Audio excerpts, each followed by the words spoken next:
Alhamdulillah ala nikmatil Islam, alhamdulillah ala nikmatil iman wal wafa bika ni'mat.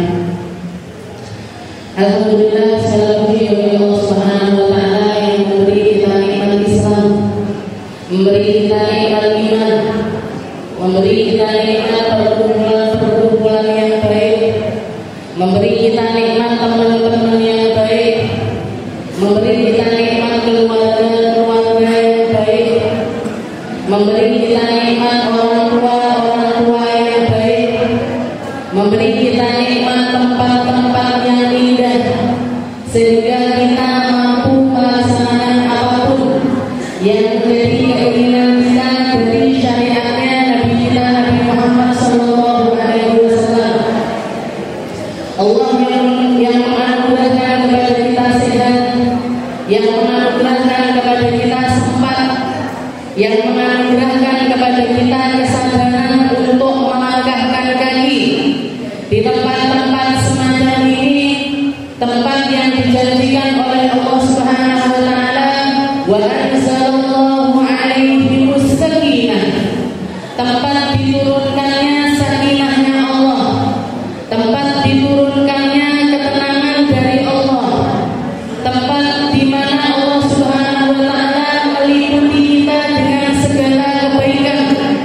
Ketika Allah Subhanahu wa taala memerintahkan kepada para malaikat yang kita kenal dengan nama malaikatun sayyarina fil ardh, malaikat-malaikat yang diberikan tugas oleh Allah Subhanahu wa taala untuk keliling di atas muka bumi Allah, untuk nyari tempat-tempat di mana manusia berkumpul untuk berzikir, manusia berkumpul untuk menyebut namanya Allah, tempat yang dipakai untuk belajar tentang Allah, lebih kenal kepada Allah, nyari kedekatan kepada Allah. Begitu mereka melaporkan kepada Allah, ya Allah, hunaka halaqatun, ya Allah, di sana ada kelompok orang pikiran, di sana ada kelompok orang ngaji, di sana ada kelompok orang salawatan. Maka Allah Ta'ala mengatakan, ampuni mereka semuanya, kasih semua hajat mereka, penuhi segala kebutuhan mereka. Maka para malaikat mengatakan, ya Allah, minhum minal marina, ya Allah, di antara mereka cuma ada orang yang sekedar lewat terus mampir nginceng. Ya Allah, di antara mereka ada yang cuma bagian noto sandal. Ya Allah, di antara mereka ada yang bagian masak. Di antara mereka ada yang blender kloso. Di antara mereka ada yang masang sound system. Di antara mereka ada yang masang kipas angin dan lain sebagainya. Maka Allah Ta'ala mengatakan, alhiqhum bihim, gabungkan mereka di dalam pahalanya, masukkan mereka juga di dalam golongan hamba yang aku ridhoi. Humul qaum la yashqa bihim jalisahu. Allah Ta'ala mengatakan mereka adalah satu kaum yang siapapun ikut serta untuk mendukung acara-acara semacam itu, mereka tidak akan pernah disia-siakan oleh Allah Subhanahu wa ta'ala. Yang ngantuk enggak disia-siakan, yang lemes enggak disia-siakan, yang niatnya setengah-setengah enggak disia-siakan. Yang punya kepentingan apapun di tempat-tempat seperti ini, mereka tetap tidak akan disia-siakan oleh Allah Ta'ala. Dapat pahala yang sama, dapat ampunan yang sama, dapat ridho yang sama, dapat anugerah yang sama, dapat segala macam yang indah-indah yang Allah Ta'ala titipkan di tempat-tempat semacam ini. Semuanya akan mendapatkan bagiannya masing-masing. Humul qaum la yashqa bihim jalisahu. Mereka adalah satu kelompok manusia yang cuma deket tak langsung kecipratan baiknya, yang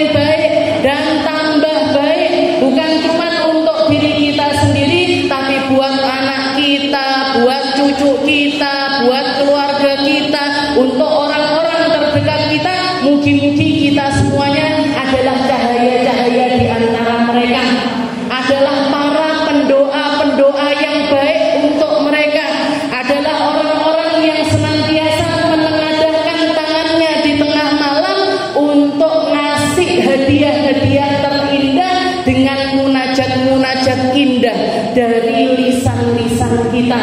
Dan semoga Allah Subhanahu wa taala jaga kita, jaga anak kita, jaga orang-orang yang kita sayangi, agar semuanya juga terus ada di dalam lingkaran kebaikan, terus ada di dalam penjagaannya Allah taala, dijaga zahirnya, dijaga batinnya sama Allah Subhanahu wa taala. Yang ada di tempat yang lain, yang ada di negeri yang lain, mugi-mugi dijaga sholatnya, dijaga puasanya, dijaga ibadah-ibadahnya, dijaga amaliyah-amaliyahnya, agar terus-terusan ada di dalam golongan hamba-hamba yang dirahmati oleh Allah Subhanahu wa taala. Dan tugasnya panjenengan, tugasnya para ibu-ibu, tugasnya para nenek-nenek adalah untuk terus mengingatkan mereka dan mendoakan mereka dimanapun mereka berada.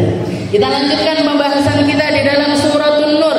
Di dalam surat An-Nur kita sudah membahas di dalam ayat yang ke-31 yang menceritakan atau Allah Subhanahu wa taala memberikan aturan-aturan kita di dalam berpakaian, di dalam pandangan-pandangan kita, di dalam batasan-batasan antara kita dengan kaum laki-laki, dengan para laki-laki, demi kebaikan kedua belah pihak, demi kebaikan para kaum perempuan, juga demi kebaikan kaum para laki-laki. Oke. Jadi adanya penutupan aurat, adanya penjagaan harga diri dari setiap dari kita, baik itu muslim ataupun muslimah, semuanya adalah demi kebaikan semua pihak. Karena akan ada banyak sekali kerusakan yang dipicu dari perkara yang banyak diremehkan sama orang. Banyak orang meremehkan, halah nyapa lo, mek delok-delok aja. Halah kenapa lo, wong cuman nonton-nonton saja. Halah kenapa lo, wong cuman sama laki-laki, ini kan sopir saya, ini kan sepupu saya, ini kan ini saya. Jenengan apa ndak lihat berita? Hampir setiap hari ada kisah, ada berita, ada tindak kriminal, seorang anak diperkosa sama bapaknya sendiri, anak diperkosa sama pamannya sendiri, anak diperkosa sama sepupunya sendiri. Pemicunya dari apa? Asal-muasalnya dari apa? Dari jauhnya mereka tentang aturan-aturan yang diaturkan oleh Nabi kita Nabi Muhammad sallallahu alaihi wasallam. Dohirnya aturan ini, dohirnya aturan penutupan aurat ini adalah secara fisik kita disuruh menutupi bagian-bagian tertentu dari tubuh kita. Tapi asalnya atau batinnya, intisari dari syariat ini agar tertanam di dalam hati kita tentang sifat yang namanya sifat malu. Orang zaman dulu, mungkin di zaman jenengan masih perawan-perawan. Pernah perawan toh Bu? Dulu di zaman jenengan masih muda-muda, zaman umi saya, zaman umi saya masih kecil-kecil. Katanya umi ini baru berjilbab setelah sekian puluh tahun, istilahnya setelah menikah, setelah punya anak sekian baru nutup aurat. Dulu jarang orang jilbaban, paling kayak kupluan ngeten, terus pakai jilbab panjang, lehernya kelihatan seperti itu.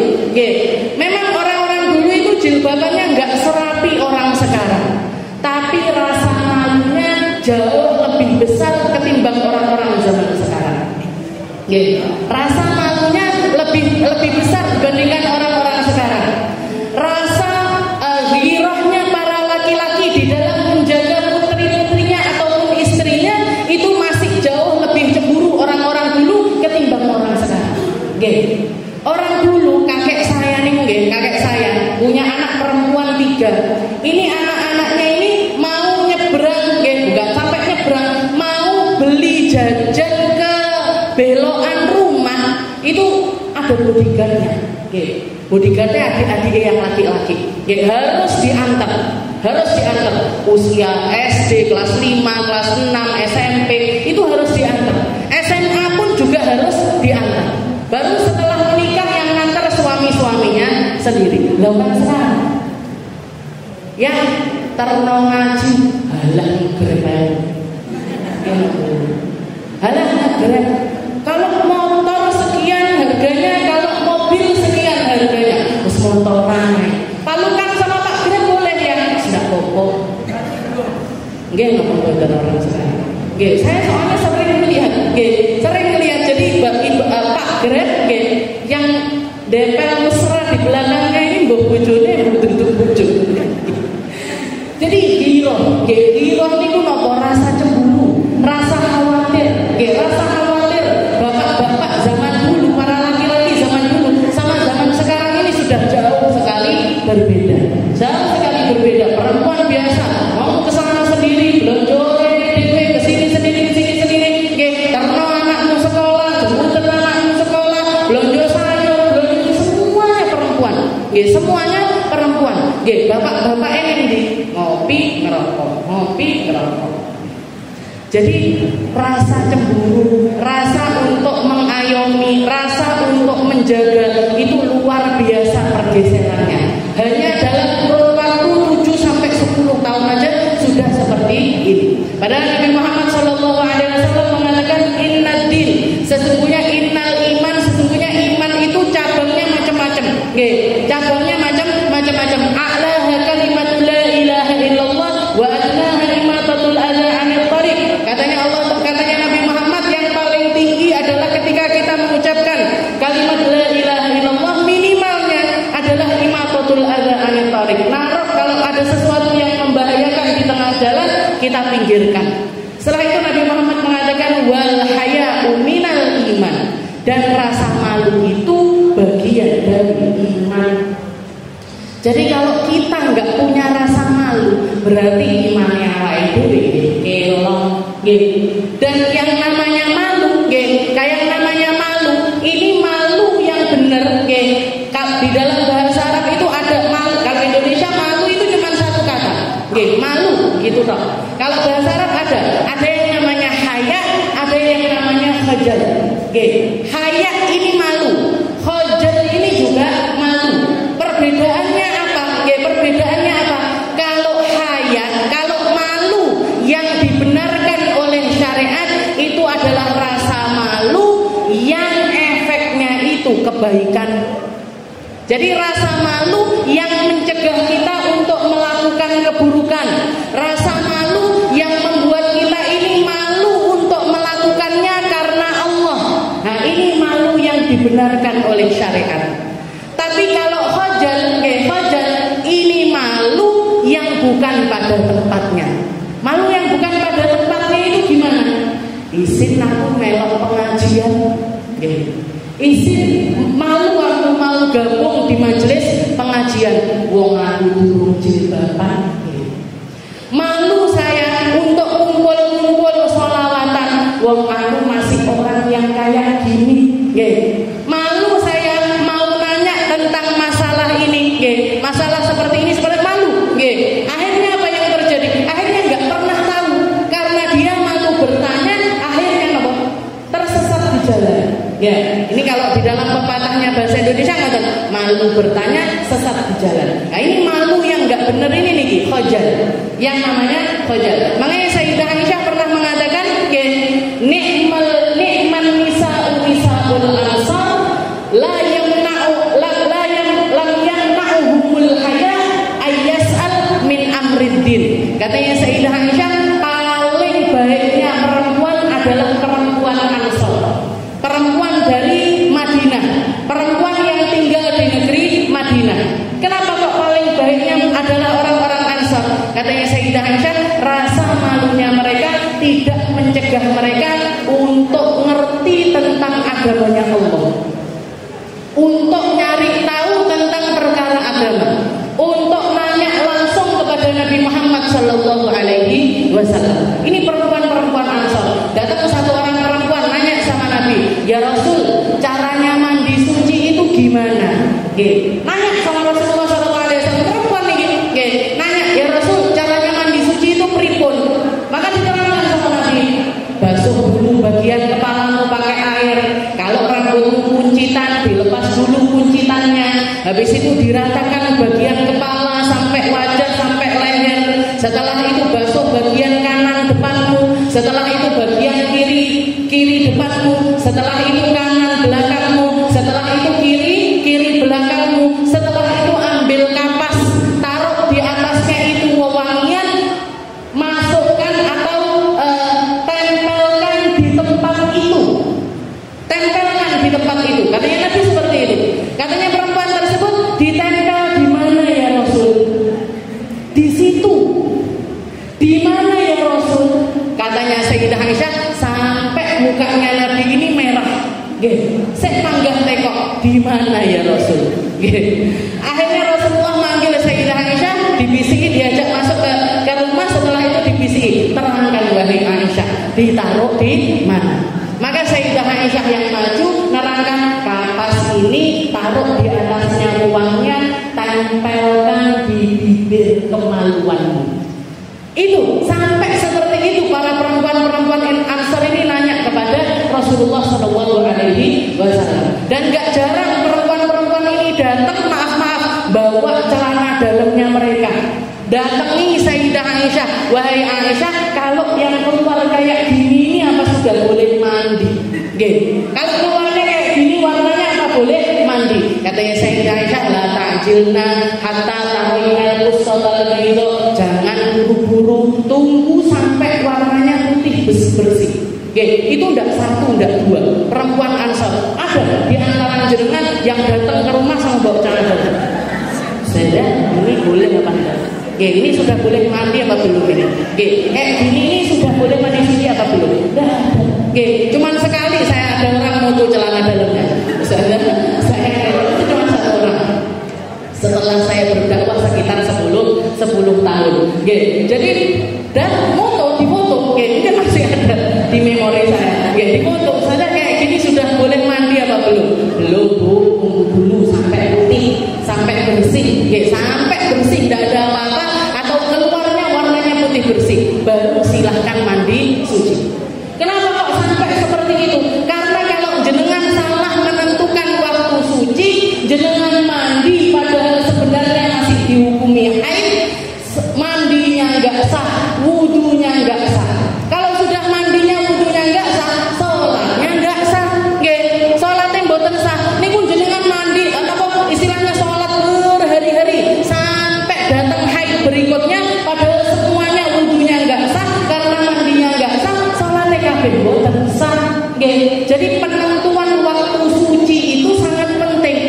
Dan Sayyidah Aisyah mengatakan kita baru boleh mandi suci kalau yang keluar ini benar-benar putih. Kuning-kuning masih haid, keruh-keruh masih dianggap sebagai haid. Oke, makanya guru saya ngajarkan kalau mau meriksa masa suci, sudah mendekati waktu-waktu suci, dilihat haidnya sudah misalkan 7 hari atau 8 hari, sudah mendekati waktu suci, sering-sering dicek. Oke, ngambil 2 kapas atau 2 tisu, satu jenengan ditulis sedikit, dimasukkan sedikit ke kemaluan. Setelah itu didoni, diludahi sama satu kapas yang lainnya. Nanti disamakan, oh sudah sama-sama putih, baru silahkan mandi. Tapi kalau masih dilihat, oh saya kuning, atau dilihat, oh masih keruh, jangan buru-buru mandi suci. Niku masih dianggap sebagai haid. Masih dianggap sebagai haid. Karena perempuan haid ini di mazhabnya Imam Syafi'i, warna merah dianggap haid, hitam dianggap haid, coklat dianggap haid, kuning dianggap haid, keruh juga masih dianggap haid. Sucinya kapan? Sucinya kalau sudah putih bersih. Sucinya kalau sudah putih bersih. Kita lanjutkan di ayat yang ke-32. Allah Subhanahu wa taala mengatakan wa ankihul ayama minkum was-salihina min ibadikum wa imanikum yakunu fuqara yughnihimullahu min fadli wallahu wasi'un alim. Allah Subhanahu wa taala mengatakan di dalam Al-Qur'an wa ankihul ayama, nikahkan para perempuan-perempuan jomblo di antara kalian. Jomblo, ngerti jomblo gitu. Jomblo itu man la zaujalah atau man la zaujatalah. Al-ayama ini jomblo ini laki-laki yang enggak punya istri namanya jomblo, perempuan yang enggak punya suami juga jomblo. Allah Ta'ala mengatakan di sini apa? Wa ankihul ayama. Kalau kelihatan ada para laki-laki atau perempuan-perempuan yang masih belum menikah, masih belum menikah atau sudah pernah menikah tapi misalkan suaminya meninggal atau istrinya meninggal, menjanda atau menduda, boleh nobuju. Carikan suami atau istri untuk mereka. Dan di sini Allah perintahnya bukan hanya untuk para laki-laki atau perempuan yang belum menikah, bukan, kata-katanya bukan seperti ini. Yang belum nikah, boten. Siapapun di antara kalian yang ketemu orang-orang yang belum menikah, motivasi mereka untuk menikah dan carikan pasangan-pasangan untuk mereka. Jadi ini tugasnya semua orang. Kalau ada anak perempuan atau anak laki-laki, yang paling berhak untuk mencarikan suami atau istri ini siapa? Bapaknya, paman-pamannya, kakeknya, paman bibi dari kakeknya. Semua orang yang ada di sekitarnya dianjurkan atau diperintahkan. Fi'ilnya fi'il amr. Kata-katanya kata-kata perintah. Allah Ta'ala mengatakan nikahkan, carikan pasangan untuk para jomblo-jomblo tersebut. Suruh nyarikan. Jadi jangan kalau kelihatan di konco puji kok rondo wis suwi, tak boleh dibujuk. Jangan-jangan ada yang pas untuk dia. Cuma kalau untuk janda, haknya di pribadinya masing-masing. Haknya untuk menikah lagi itu ada di dirinya masing-masing. Kalau dia mengatakan, yo aku belum lagi nek, maka dipersilahkan untuk menikah.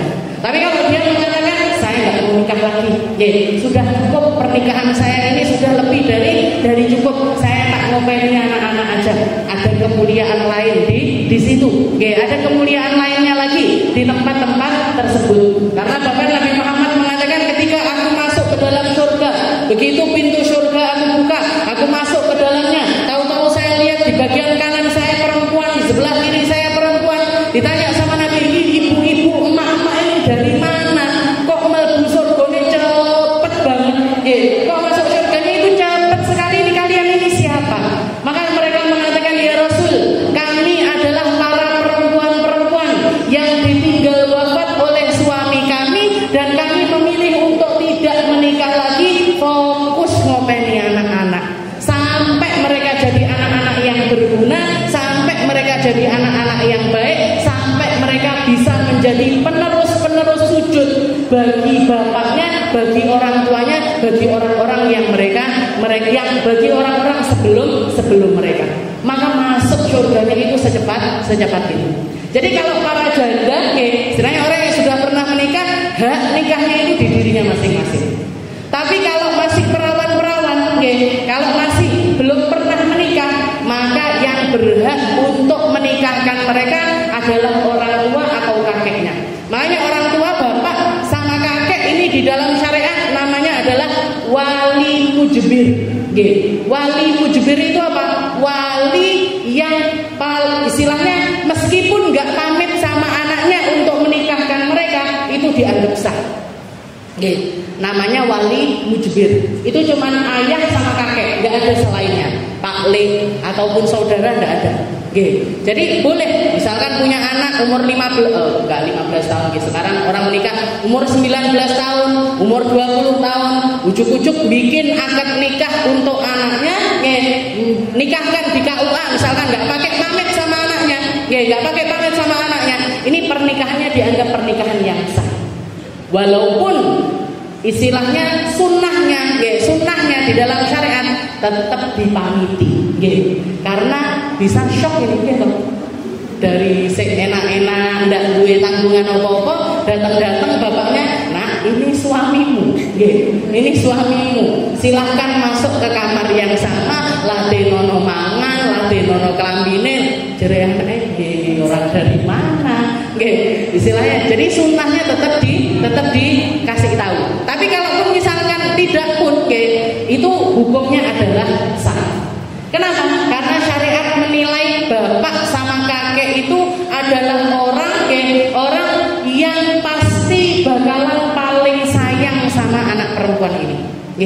Yang paling istilahnya, kalaupun misalkan mendatangkan jodoh, gak mungkin nyarikan jodoh sembarangan. Gak mungkin nyarikan jodoh orang-orang yang dianggap tidak aman untuk menjadi pasangan untuk putri mereka. Jadi di sini Allah Taala mengatakan wa ankihul ayama minkum was-salihina min ibadikum wa imaikum. Carikan pasangan untuk para laki-laki ataupun perempuan-perempuan yang belum menikah, yang enggak punya pasangan, was-salihina min ibadikum wa imaikum. Cari pasangan-pasangan yang soleh di antara mereka. Jadi kalau jenengan nyari pasangan, ada yang masih nyari pasangan di sini? Betul gitu, insyaallah. Ini istri-istri semua napa? Apa napa? Campur. Tapi wong sing perawan mboten niki. Mak-mak kabeh nggih berarti. Jadi kalau misalkan kita nyari pasangan dulu wis bisik biyen tapi lek jenengan berarti wis biyen. Ndak bisa tukar tambah ndak bisa. Dibake pasangan kok enggak soleh sakjane ndak bisa. Yang ada ditajdid. Kalau jenengan baru belajar sekarang, baru ngertinya sekarang, kok ngelihat suami saya tiba itu tuh wong soleh, tiba itu tuh wong api, tiba itu tuh wong gini dan lain sebagainya, yang bisa kita lakukan adalah tajdid. Tajdid itu apa? Memperbaharui konsep pernikahan. Memperbaharui konsep pernikahan dari yang dulunya, karena saya lihat orang menikah ini tujuannya macam-macam. Dan yang paling masyhur, yang paling banyak dilakukan oleh orang, terutama untuk zaman-zaman sekarang ini, pernikahan itu dianggap sebagai penyatuan dua cinta menjadi satu, penyatuan dua keluarga menjadi satu, penyatuan dua bisnis menjadi satu. Ini yang paling banyak seperti itu. Padahal konsep pernikahan di dalam agama ini nopo? Seperti yang dikatakan oleh Allah Taala, wa ankihul ayama. Nikahlah, carikan pasangan. Yang merintahkan siapa? Yang merintahkan Allah. Yang ngasih perintah ini adalah Allah Subhanahu wa taala dengan landasan ayat wa ma khalaqtul jinna wal insa illa liya'budun. Saya ciptakan manusia, baik laki-laki maupun perempuan, cuma satu tujuannya. Apa itu? Tujuannya untuk ibadah. Jadi kalau orang mau nikah, orang bikin pernikahan, orang melakukan satu akad, di dalam konsep agama, pernikahan ini landasan awalnya adalah ibadah. Jadi jenengan dulu, saya nikah dulu karena saya pacaran sama orang ini, akhirnya menuju ke jenjang pernikahan, akhirnya menikah. Berarti gimana sekarang? Di tajdid, diperbarui Bu. Aku rapi saiki bukan karena dianya, tapi karena saya taat kepada Allah Taala, karena saya ibadah kepada Allah Taala, karena saya nyari ridhonya Allah Taala, karena saya nyari tempat saya di surga, karena saya ingin menyelamatkan kubur saya, karena saya ingin menyelamatkan amalia saya, karena saya ingin menyelamatkan buku kitab saya, karena saya ingin menambahkan beban amal kebaikan saya. Konsepnya adalah ibadah, dan tidak ada satupun ibadah yang gak sulit. Tidak ada satupun ibadah yang ringan, gak ada satupun ibadah yang gak ada bebannya. Semuanya sulit. Semuanya sulit. Dan pernikahan ini adalah satu amal ibadah yang paling panjang di antara macamnya ibadah-ibadah kita. Jenengan lek salat, jenengan kalau melakukan salat takbiratul ihram sampai salam niku 5 menit selesai. Jenengan kalau puasa mulai dari terbitnya fajar sampai terbenamnya matahari selesai. Kalau pernikahan kapan selesainya? Immal maut wa immal firaq. Pernikahan itu selesainya kalau bukan pisah hidup, yo pisah mati. Kalau bukan pisah hidup, yo pisah sepanjang itu, sepanjang itu. Tapi kalau saya lihat orang siap-siap atau belajar tentang fikihnya sholat jauh lebih banyak ketimbang orang yang belajar tentang fikih pernikahan. Yang nyari fikih pernikahan itu sedikit, lebih banyak orang yang nyari fikih sholat. Piye carane sholat, piye carane wudu, piye carane puasa, gimana caranya umroh, gimana caranya haji. Dianggap cuman ini yang ibadah. Padahal pernikahan itu adalah ibadah terbesarnya seseorang. Dan kalau kita lihat orang-orang sekarang, banyak di antara manusia zaman sekarang ini menolak dengan konsep pernikahan. Nganggep pernikahan itu ribet. Gitu. Lek rapi berarti kudu ngeramut bojo, nanti rambut bapak ibu bojo, nanti belum urusan sama ipar-ipar, belum urusan sama lek ipare siji seenak, ipare kayak saya itu. Gini. Jadi ngopeni yang rumahnya di Tegal, ngopeni yang di Pasuruan, ya, di sini dan lain sebagainya. Istilahnya jaga hubungan, jaga silaturahim, jaga kebaikan, jaga banyak perkara yang harus kita jaga. Belum kalau cekcok, belum lek juru-juran masalah seragam mantene ponakane, belum lek juru-juran tanggal pernikahan ponakane. Sakeh banget. Tapi kalau orang dasar niatnya nikah ini ibadah, saya khidmah sama mertua karena ibadah, saya serawung sama ipar-ipar karena ibadah, saya jalin hubungan sama keluarga yang di sini dan lain sebagainya, semuanya karena ibadah, bukan semata-mata melihat orangnya, tapi melihat tentang ridhonya Allah Subhanahu wa taala, maka semuanya akan menjadi sesuatu yang ringan. Semuanya akan menjadi sesuatu yang ringan. Tapi lek dikit beban, nyapa lo rapi, ngapain lo nikah? Hidup sudah ribet ditambahin ribet. Hidup sudah enak sendirian, dadak pakai pernikahan. Padahal fungsi dari pernikahan asalnya itu nopo? Asalnya itu untuk apa? Untuk liifatina, untuk jaga kehormatan kita, karena secara naluriah perempuan maupun laki-laki ini punya yang namanya hasrat biologis, punya keinginan untuk menyalurkan nafsu seksualnya mereka, mau itu laki-laki ataupun perempuan.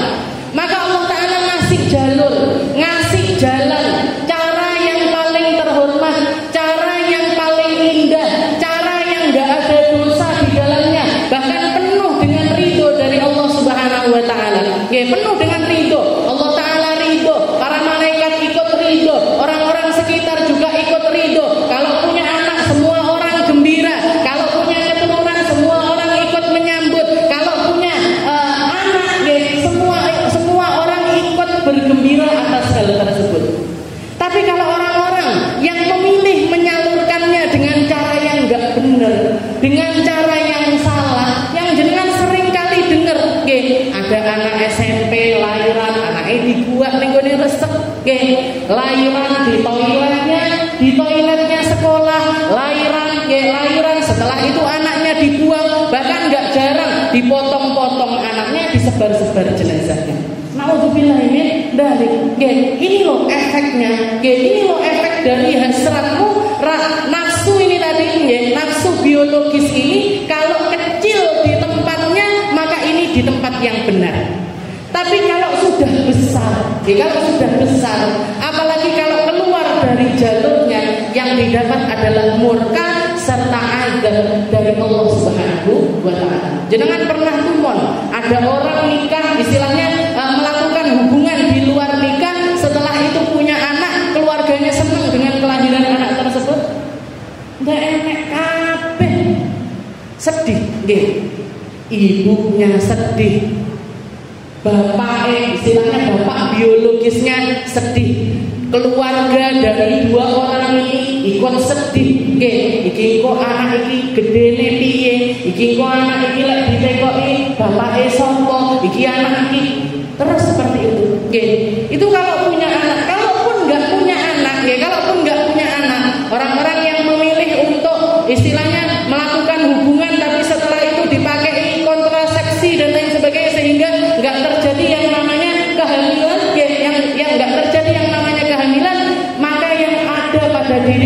tersebut, yang sedang dilakukan oleh orang tersebut adalah keharaman demi keharaman, laknat demi laknat.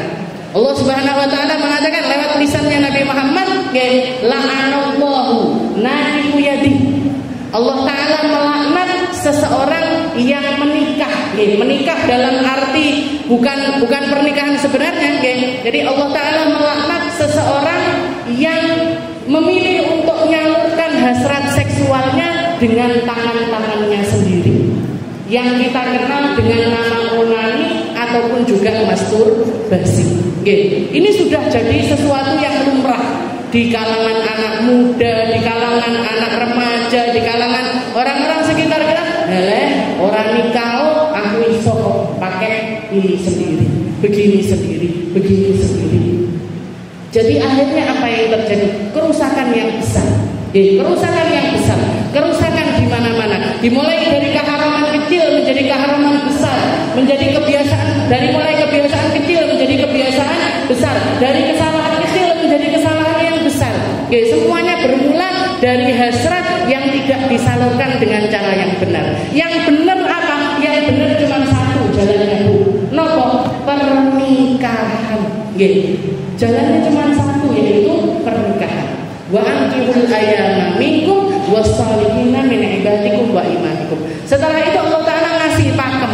Kalau kamu mau nyari pasangan hidup atau mencarikan pasangan untuk seseorang, jangan kalau nyarikan pasangan, jangan punya anak laki-laki wis joko, atau punya anak perempuan sudah mulai masuk usia pernikahan, mulailah cari-cari calon pasangan untuk mereka. Nyarinya yang gimana? Nyarinya yang soleh, ndak kudu jenenge soleh, ndak kudu jenenge soleh. Tapi yang harus kita cari adalah orang-orang yang soleh. Ketika Sayyidina Hasan Al-Basri didatangi seorang laki-laki, wahai imam, saya punya seorang putri, saya punya seorang anak perempuan perawan. Datang 3 orang melamar dia, anaknya ulama besar, anaknya ulama besar dilamar sama 3 orang laki-laki. Katanya orang tersebut, 1 orang adalah anaknya pejabat, 1 orang adalah anaknya pengusaha sukses, 1 lagi anaknya orang biasa. Jadi 1 yang melamar anaknya orang biasa, 1 lagi anaknya seorang ulama, orang yang punya ilmu, anaknya kiai, istilahnya seperti itu. 1 lagi anaknya pejabat. Anak saya nikahkan sama yang mana, wahai imam? Anak saya nikahkan dengan yang mana? Lain jenengan kira-kira sing ditampa sing pundi? Anaknya pejabat atau anaknya kiai atau anaknya orang biasa? Kalau jenengan punya anak sing dipasangkan yang mana kira-kira? Yo lah iso yo sing apik kalau anake pejabat. Lah iso yo anake kiai yo sing sugih. Dadane lah iso niku. Ya, jadi Imam Hasan Al-Basri ditanya seperti itu, yang mana ini saya jodohkan sama yang mana anak saya? Maka katanya Imam Hasan Al-Basri, yang paling soleh di antara mereka. Kalau anaknya pejabat yang paling soleh, nikahkan sama dia. Kalau yang paling soleh anaknya kiai, karena anaknya kiai belum tentu soleh. Jadi kalau yang soleh adalah anaknya kiai, saya ketemu kiai-kiai gus-gus yang dulu utang-utang di toko sampai sekarang nggak dibayar, dia punya pondok, gus-gus ngemplang duit jamaah umroh, dia ketemu saya. Jadi nggak mesti anaknya kiai, anak gus itu kabeh soleh belum tentu. Bahkan habaib pun seperti itu. Saya bisa katakan Habib pun, orang yang punya darah nyambung sama Rasulullah SAW, enggak semuanya orang soleh, enggak semuanya orang baik. Jangan pernah tertipu dengan cover, jangan pernah tertipu dengan tampilan, jangan pernah tertipu. Iki gaene donga ning kene, iki gaene mimpin yasinan ning kene, biasane ceramah ning kene. Belum tentu, semuanya belum tentu. Semuanya belum tentu. Cari yang paling soleh di antara mereka. Kalau yang soleh anaknya pejabat, nikahkan sama dia. Kalau yang soleh anaknya kiai, nikahkan sama dia. Kalau yang soleh anaknya orang biasa, nikah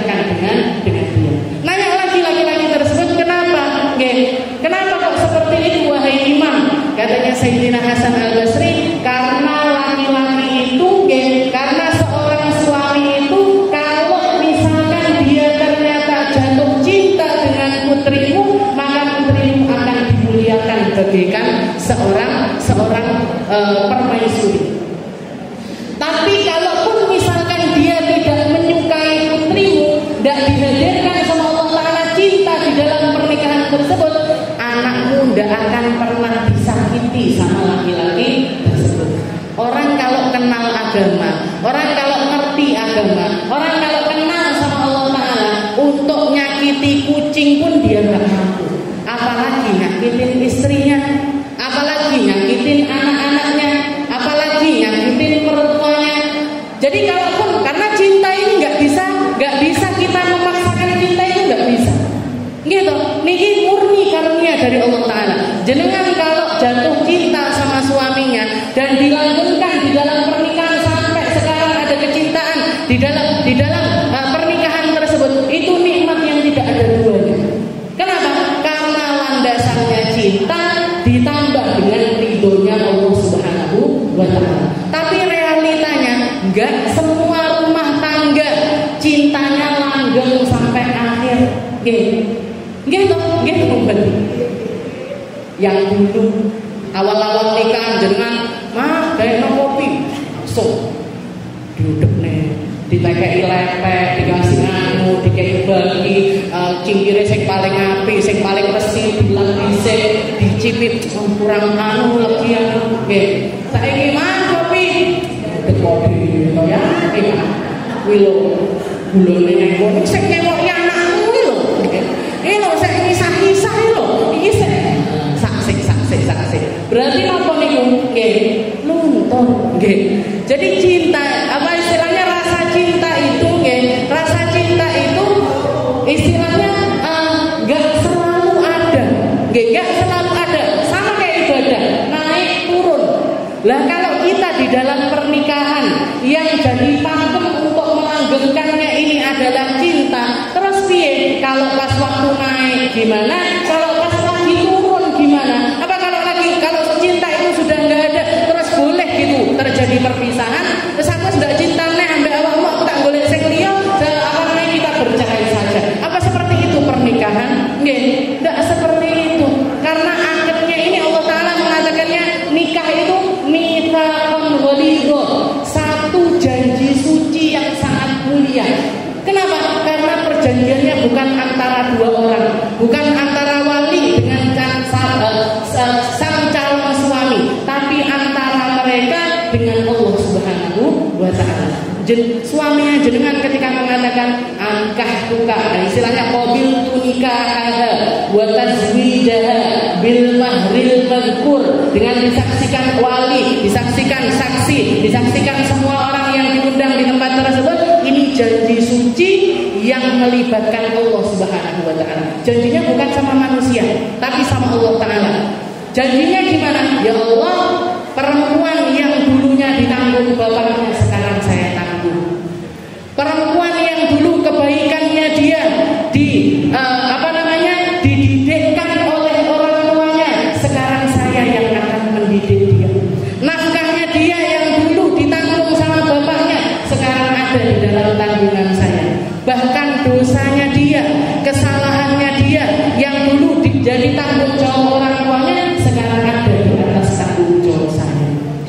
Jadi dia ikrar sama Allah Ta'ala. Masa perjanjian kayak gini cuman suka sama nggak suka dipedot, cuman senang sama nggak senang dilepaskan, cuman mau atau nggak mau setelah itu dibubarkan. Jadi terlalu gampang, terlalu istilahnya terlalu rapuh. Kalau misalkan orang punya konsep pernikahan atau punya prinsip di dalam pernikahan, yang dicari adalah tentang cintanya suami. Terlalu remeh, Bu. Karena suami kita manusia, karena beliau adalah orang yang punya perasaan sama seperti kita, punya rasa yang gampang berubah-ubah seperti kita. Berubah-ubah, jenengan berubah rasanya, suami pun juga berubah rasanya. Maka yang akan jadi penyatu atau jadi perekat ini apa? Ibadah. Saya khidmah sama suami, niatnya ibadah. Sama persis ketika jenengan melihat tentang sholat. Nyapa awakmu sholat? Kenapa kok kamu sholat subuh? Kenapa duhur? Kenapa asar? Kenapa? Ibadah. Nah, ketika kita khidmah sama suami, kenapa? Ibadah. Khidmah sama mertua, kenapa? Ibadah. Semuanya kita landasi sebagai ibadah. Selesainya kapan? Selesainya nanti. Dan ibadah ini Ndak, istilahnya gini, bukan sesuatu yang kita akan langsung melihat hasilnya begitu selesai.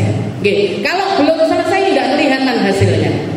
Jadi kalau nggak selesai, istilahnya nggak akan kita tahu. Istilahnya ini pernikahanku ini bener opo enggak, ditompo opo enggak, untuk pahala opo enggak. Sama persis ketika kita sholat. Ketika kita sholat, begitu jenengan selesai sholat, yang jenengan baca loh.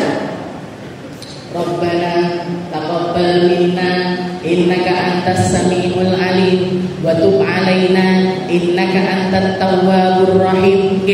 Napa? Bilang sama Allah Taala, ya Allah, kabulkan sholat saya. Saya tadi takbiratul ihram, terima ya Allah. Saya tadi baca Fatihah, terima ya Allah. Meskipun banyak kurangnya, meskipun banyak lalainya, meskipun banyak salahnya, meskipun mungkin belum bisa jaga kekhusyuannya, Rabbana taqabbal minna innaka antas samiul alim. Setelah itu minta ampun sama Allah Taala, wa tub alaina innaka antat tawwabur rahim. Maafkan, saya tobat ya Allah kalau ada salah-salahnya di dalam salat saya. Seperti itu ibadah salat.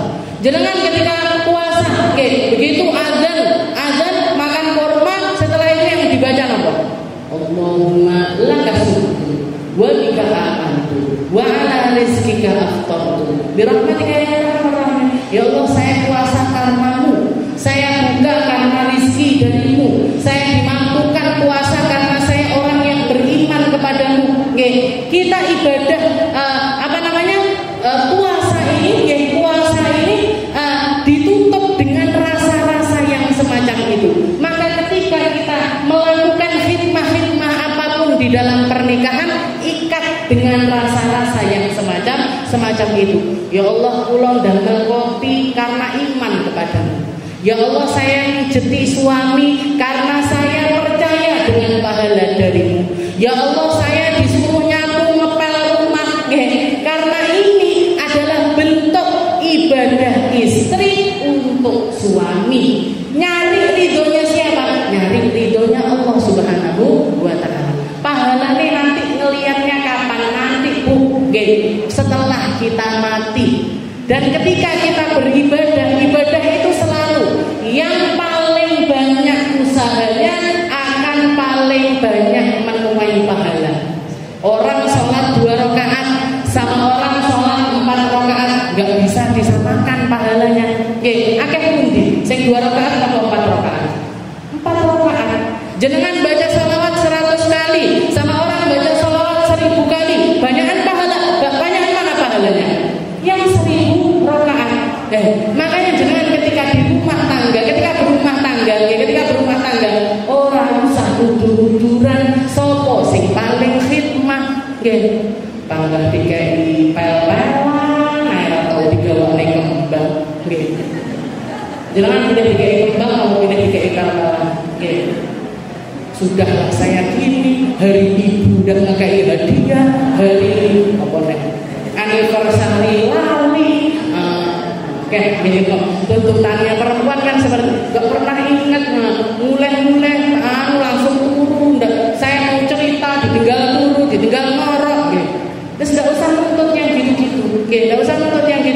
Yang penting jenengan lakukan yang terbaik, khidmahkan yang terbaik, lakukan sesuatu yang terbaik, dan jenengan akan menuai pahala yang terbaik.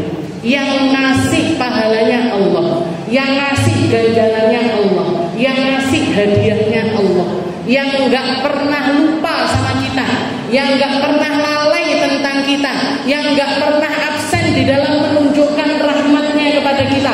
Bahkan saat kita gak ngerti pun, saat kita gak sadar pun, Allah Ta'ala ngasih kepada kita. Gak tahu absen. Nafas untuk kita gak pernah absen. Sehatnya badan kita jarang absen. Jangan banyakan sakitnya atau banyakan sehatnya? Sehat. Gak pernah absen ngasih sehat, gak pernah absen ngasih kuat, gak pernah absen ngasih mampu, dimampukan semuanya. Jadi Allah, kalaupun misalkan suami kita lupa, ada zat yang gak pernah lupa. Kalaupun suami kita ngantuk, ada zat yang gak pernah ngantuk. La ta'khudhuhu sinatun wala naum. Di dalam ayat kursi itu disebutkan Allah Ta'ala yang gak pernah ngantuk, Sinah itu ngantuk paling kecil itu namanya sinah. La ta'khudhuhu sinatun wala naum, apalagi tidur. Maka jangan mengharapkan apapun dari siapapun, kita nyari semuanya dari Allah Subhanahu wa taala. Wassalihina min ibadikum wa imanikum. Setelah itu janjinya Allah Taala, iyakunu fuqara. Kalau mereka menikah dengan keadaan yang enggak punya apa-apa, enggak punya apa-apa, dengan keterbatasan ekonomi, pekerjaan yang belum tata, kemampuan untuk nyari uang yang belum rapi, katanya Allah Taala, iyakunu fuqara yughnihimullahu min fadli. Berkatnya pernikahan nanti Allah yang akan mengayakan mereka. Nanti Allah yang akan memampukan mereka. Nanti Allah yang bukakan jalan rezeki untuk mereka. Jangan dikira ketika orang menikah karena tanggungan bertambah berarti harus bekerja, istilahnya pekerja. Kan banyak orang sekarang ngoten, nggih. Mosok rapi, urung duwe omah, urung duwe mobil, urung duwe pekerjaan, belum punya toko, belum punya. Mikir, mau nikah itu mikir, omahe dhisik, mobilnya dhisik, nggih. Padahal orang mampu beli mobil ini rata-rata umur berapa? Jenengan dimampukan sama Allah Taala untuk beli rumah itu rata-rata umur berapa? Kalau saya lihat orang yang kerja dari awal, orang yang kerja noto pekerjaan mulai dari tidak punya apa-apa sampai bisa melakukan segala hal, sampai bisa beli tanah dan lain sebagainya, itu rata-rata di usia 30 tahun ke atas. Rata-rata di usia 30 tahun ke atas. Abah saya ngerintis usaha mulai dari umur 19 tahun, 18 tahun, 19 tahun, nyewakan komik, ngontrak toko dan lain sebagainya, baru bisa bangun rumah usia 30 tahun. Dan itu sampai sekarang saya lihat kebanyakan manusia yang seperti itu.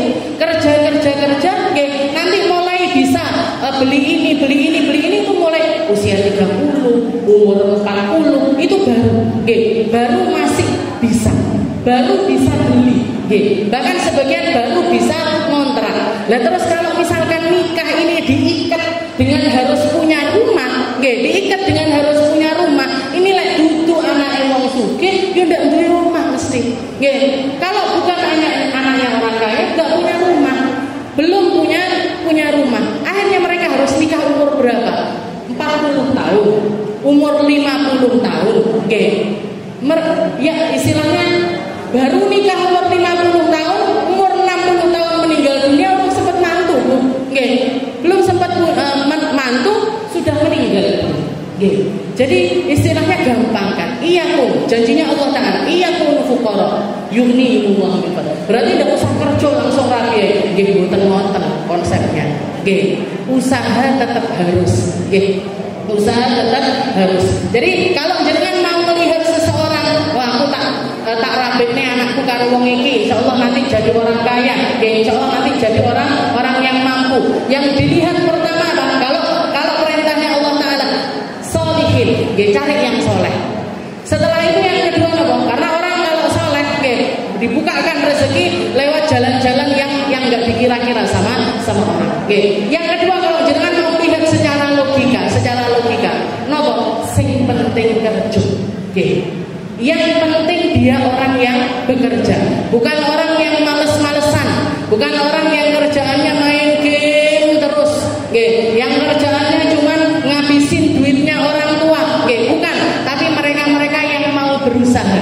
Iyakul fuqara yughnihimullahu min fadli. Katanya Allah Taala, kalau mereka menikah nanti Allah Taala yang mengayakan, nanti Allah Taala yang memampukan, nanti Allah Taala yang akan membukakan rezeki untuk mereka.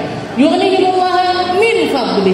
Dan Allah Taala mengatakan, dan ini orang kalau nyari rezeki atau nyari jalan rezeki lewat yang namanya pernikahan, itu yang jalan adalah fadlullah. Jadi karunia dari Allah Subhanahu wa taala. Karunia dari Allah Subhanahu wa taala. Wallahu wasi'un alim. Dan kalau kita bicara tentang Allah Ta'ala maha luas rezekinya, Allah Ta'ala maha mampu di dalam segalanya, Allah Ta'ala maha kaya di dalam segala hal.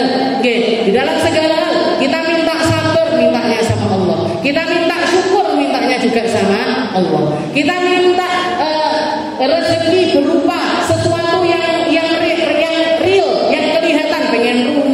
pengen jabatan, pengen toko, pengen dagangan, mintanya sama Allah Ta'ala. Yang nggak kelihatan pun juga kita mintanya sama Allah. Minta sehat, minta waras, minta rezeki batin, semuanya dari Allah. Wallahu wasi'un alim. Dan Allah Ta'ala ini maha luas di dalam karunia-Nya dan maha tahu. Allah Ta'ala maha tahu yang terbaik untuk kita. Makanya kadang-kala orang kaya yang kelihatannya berharta banyak belum tentu rezekinya banyak. Jadi orang yang rumahnya gede, mobilnya akeh, perusahaannya banyak, secara kasat mata orang melihatnya ini orang kaya, ini orang kaya, tapi belum tentu rezekinya itu besar. Belum tentu rezekinya itu besar. Berapa banyak orang yang kekayaannya semacam itu, tapi malah tidak ada waktu untuk berduduk berdua sama istrinya, tidak punya waktu untuk main-main sama anaknya, tidak punya waktu untuk ngajak dolan orang-orang tercintanya. Saya banyak menyaksikan yang seperti itu. Saya kenal beberapa orang anaknya orang-orang kaya istilahnya, anak-anaknya orang suke-suke istilahnya. Saya ajak berangkat ke Gemah, jenengan tahu Gemah? Pergi pantai-pantai seperti itu, saya ajak naik kapal. Itu senengnya luar biasa. Pulang turun itu nanya gini, Pak, manggil saya Pak, naik gini ini apa mahal? Naik kapal kayak gini apa mahal? Ya Allah Kak, 15.000 satu orang bisa naik kapal. Jenengan apa nggak pernah naik? Nggak pernah aku. Yo ngalah mesak nih. Saya dari mulai SD, mulai dari SD sama abah saya. Padahal abah saya belum punya toko, masih ngontrak ketika kita masih kecil itu. Tapi hampir setiap minggu itu diajak. Kalau nggak ke Papura di Kediri, kalau nggak gitu ke Perigi, kalau nggak gitu ke Popoh. Dan kalau ke Perigi ke Popoh mesti naik kapal. Mesti naik kapal keliling-keliling itu pasti. Jadi banyak sekali kenangan liburan saya dengan orang tua saya, dengan abah saya, dengan umi saya, dengan nenek saya. Itu banyak sekali kenangan. Ke Dufan pernah, ke sini pernah. Banyak anaknya orang kaya, umroh aja nggak pernah. Umroh nggak pernah, haji belum pernah. Jadi istilahnya terus duit sakmono akeh iki dingge. Apa cuman dihitung-hitung, ditonton-tonton masih dilebokne lemari. Jadi belum tentu orang kaya itu rezekinya banyak.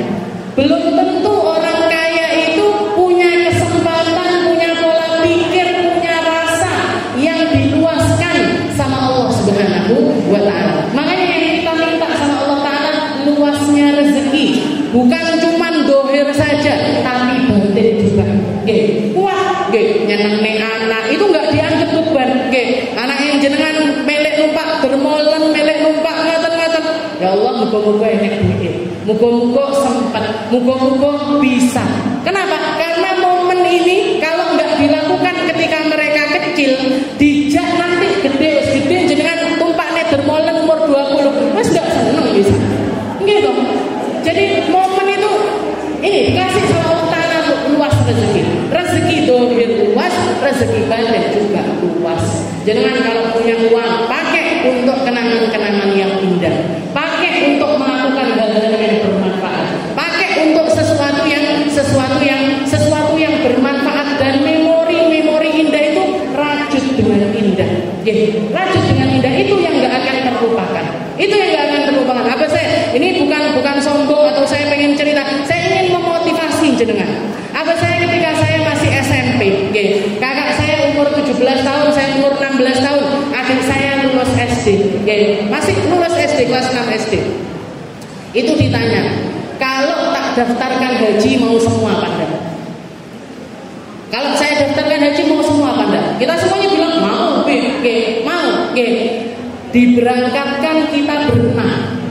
Saya, kakak saya, adik saya, umi, abi, nenek. Berenang haji bareng 40 hari, 30 harinya di Mekah, 10 harinya di Madinah. Ketika saya tanya, Bi, kenapa kok dihajikan bareng itu kenapa?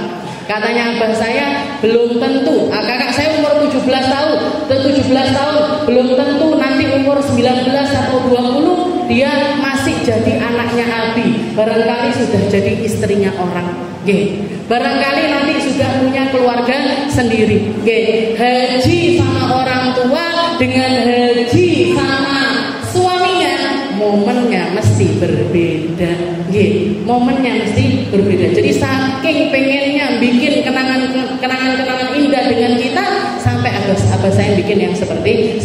Jadi jangan emang tingginya namanya bocah, ojo iman. Tingginya namanya anak-anak, terutama anak-anak, jangan eman. Yang kita minta dari Allah Ta'ala apa? Wasi'un alim. Ya Allah, luaskan rezeki real saya dan rezeki batin saya. Enggak semua orang kaya dapat rezeki banyak dari Allah Subhanahu wa Ta'ala. Mungkin diluaskan rezekinya semuanya. Mungkin digampangkan untuk nyari harta yang halal, harta yang thayyib, harta yang bawa keberkahan, harta yang bawa kesenangan, bukan cuma kesenangan dunia tapi kesenangan ukhrawi, bukan cuma kesenangan yang sementara tapi kesenangan yang abadi, bukan cuma kesenangan antara kita dengan manusia tapi kesenangan antara kita dengan Allah Subhanahu wa Ta'ala. Semoga apa yang ada pada diri kita diberkahkan sama Allah. Semoga apa yang ada di dalam diri kita diridhoi sama Allah. Semoga apa yang ada di dalam genggaman kita dipenuhi dengan rahmat-rahmat dari Allah Subhanahu wa Ta'ala, sehingga kita bisa mikir yang terbaik, merasa yang terbaik, mengatakan yang terbaik, mendengar yang terbaik, melangkah ke tempat-tempat yang baik, berkumpul sama orang-orang baik, sehingga semua yang ada pada diri kita menjadi sebab kebaikan kita hidup di dunia dan kebaikan kita hidup di akhirat. Mungkin kita, anak cucu kita, orang tercinta kita, semuanya selalu ada di dalam rahmat ridho dari Allah Ta'ala, dan semua dari kita dianugerahi sama Allah Ta'ala yang namanya husnul khatimah, kematian yang baik, kematian yang indah, kematian yang penuh dengan ridho dan rahmat dari Allah Subhanahu wa Ta'ala. Ala hadhihi niyyah wa ala niyatin salihah wa ila hadratin Nabi Muhammad sallallahu alaihi wasallam bisirril Fatihah.